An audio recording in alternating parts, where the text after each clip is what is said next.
It's not until the second half of life where we really start to put health at the forefront of our brain. Because up until that point, it's very easy to kind of kick the can down the road. It's very easy to say, well, someday I'm going to get myself in great shape. Someday I'm going to start eating better. Someday I'm going to do whatever, right? But when we get into our second half and we go to the doctor and we get that diagnosis of high blood pressure or high cholesterol or type 2 diabetes, like that's when it becomes real. Because then we start thinking about it like, how long am I going to be here? And if you have kids or you have grandkids, like this becomes very, very important. And it's not just the longevity, but it's also the quality of your life. Because if you let yourself go, if your health really declines as you get older, you know better than anybody that your health is, your quality of life is going to significantly decline. So what are some things that you can do to really kind of offset that decline and quite honestly, even turn things around where you can get better as the years go by? Now, there's a few different things that you could kind of look at, but what I want to focus on here is nutrition. Now, most people, when they're in their 40s, the primary thing that they're trying to fix is usually excess body fat. And for guys, it usually accumulates around the midsection. For women, it's usually on the hips, love handles kind of area. So what do we generally do when it comes to nutrition if we want to solve that problem? Well, it becomes kind of a calorie in, calorie out, right? Because every single book that you've probably read, every magazine that you've looked at, every podcast that you've listened to, everybody says it's calories in, calories out. So there is some truth to that. But what I think we should really be focused on is decreasing the body fat specifically, not just making the size of your body smaller, but your body fat. So in this video, I want to talk about a couple of different ways that you can approach this so that you can lose body fat and not anything else, meaning muscle tissue, bone density, even the size of your organs could be compromised if you decrease your calories by enough. So it's very important that we're really kind of focusing on that. And instead of looking at this from a calorie standpoint, what I want you to do is, again, I want you to look at this from how do we lose body fat?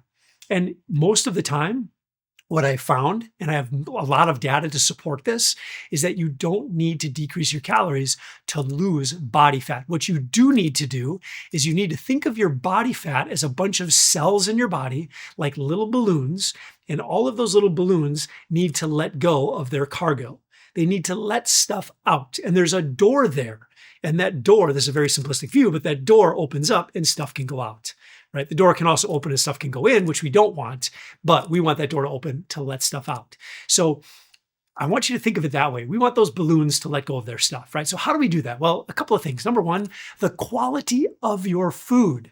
The quality of your food matters so much in terms of how much fat that you have on your body. It is the most important thing. And look, I've had so many people who have actually eaten more food, more calories measured, like we've measured this before, and have lost body fat. Now, sometimes their body weight doesn't necessarily change, or sometimes their body weight even goes up, but that usually only happens if they're doing some form of resistance training in addition to this.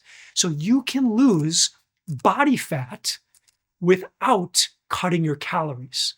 And it only requires you to eat quality foods. Because if you think about what drives that door on that cell to open up and let stuff out, what opens that door is hormones. That's the big signaler. So if we can get our hormones to shift in a certain way to say, hey, fat cell, let that energy out, that's what's going to make you smaller. And what is one of the things that affects the hormones in your body? It's the foods that you eat. So quality of your food matters more than anything else. Now, there's one more thing that I want to give you that you can start using, and that is fasting. So if you're someone that has a lot of excess body fat hanging around, again, we want to change the hormones so that that fat cell opens that door and lets stuff out, right? So if you do some fasting, it's going to change your physiology in a way that's going to ask your body to utilize some of that fat for energy. So if you've got excess body fat, these are two things that are going to be just so important. Number one, make sure that you're eating quality food. That's the foundation. Number two, start adding in some intermittent fasting. There's lots of different protocols, and it really depends on the person and kind of where you are on this whole journey. But look into that as well. If you can combine those two things and you can sleep good and you can do some form of resistance training, that's the magic. You pull those things together in a very efficient way, and I promise you, you can completely change your life.